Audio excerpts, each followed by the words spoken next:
Please subscribe our channel. इसके बाद अर्चना अपने आप ही ससुराल आ गई। आने पर जब उसे पता चला कि उसके जाने के बाद से सुमिक्षा संध्या के यहाँ रह रही है, तो उसने बुद्धिविलास से कहा कि अपनी बेटी को दूसरे के घर भेजने की क्या जरूरत थी, वो उसे तुरंत घर ले आए। बुद्धिविलास सुमिक्षा को लेने संध्या के घर गया तो वो अपने घर आने को तैयार नहीं थी। संध्या पिता की मर्जी के बगैर बच्ची को कैसे रोक सकती थी, इसलिए उन्होंने सुमिक्षा को समझा बुझाकर उसके साथ भेज दिया। उसी बीच बुद्धिविलास ने सुमिक्षा के नाम 50,000 की एक एफडी कराई, तो अर्चना को लगा कि बुद्धिविलास अपना सब कुछ सुमिक्षा को ही दे देगा। अगर ऐसा हुआ तो उसके बेटे का क्या होगा। इसके बाद अर्चना ने बुद्धिविलास से कह सुनकर अपने छोटे भाई शिवपूजन को पढ़ने के लिए अपने पास बुला लिया। अर्चना ने उसका दाखिला आगरा में गौतम ऋषि इंटर कॉलेज में 6ठी कक्षा में करवा दिया।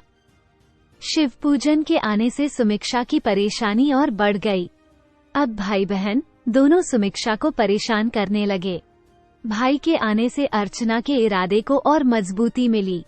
मन ही मन वो सुमिक्षा से छुटकारा पाने की योजना बनाने लगी। जब उसकी योजना बन गई तो वो बुद्धिविलास के बाहर जाने का इंतजार करने लगी।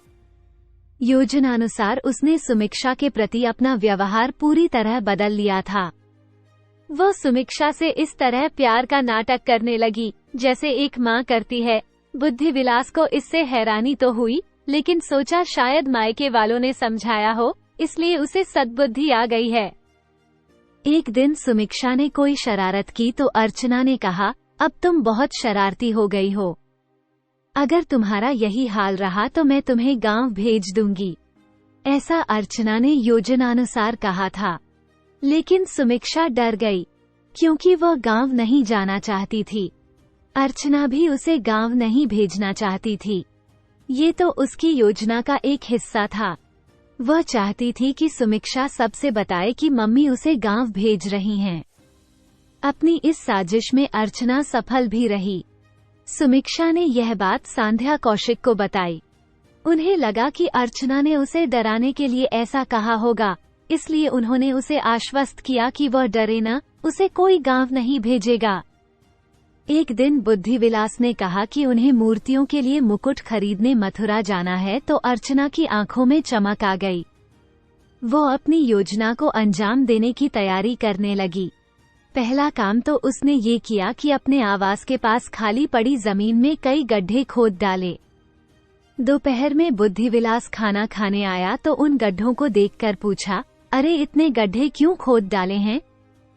पेड़ लगाने हैं इसीलिए खोदे हैं, अर्चना ने कहा।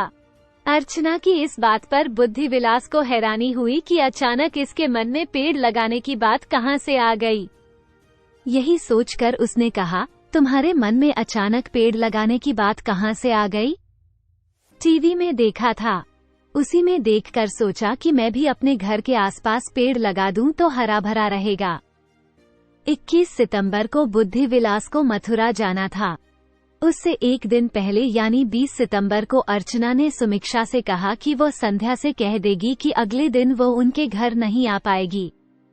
जब ये बात सुमिक्षा ने संध्या से कही तो उसने पूछ लिया कि क्यों नहीं आएगी, तो सुमिक्षा ने कहा कि उसे नहीं मालूम, मम्मी ने ऐसा कहने को कहा है।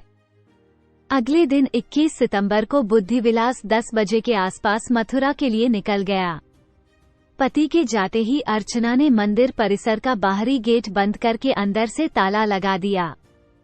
इसके बाद रसोई में जाकर मैगी बनाई और सुमिक्षा को खाने के लिए देकर खुद गड्ढा खोदने लगी।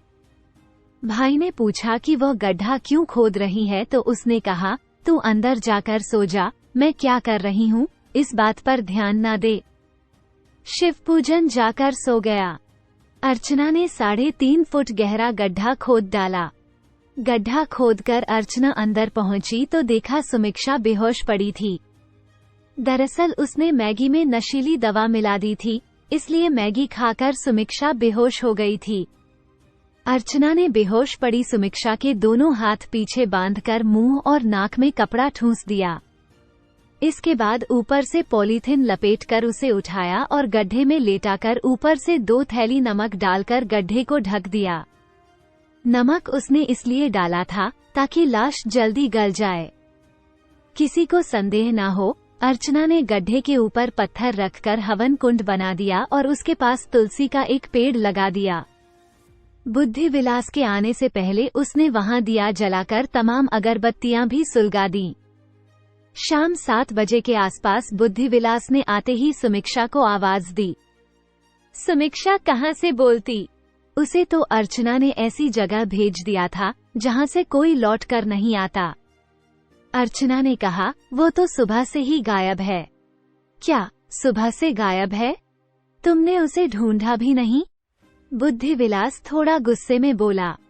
मुझे पता था तुम यही कहोगे। तुमने कैसे सोच लिया कि मैंने उसे ढूंढा नहीं? मैंने सब जगह जाकर उसे ढूंढा है, लेकिन किसी से पूछा नहीं, क्योंकि सब यही कहते कि सौतेली माँ हूँ, इसलिए मैंने ही गायब कर दिया है।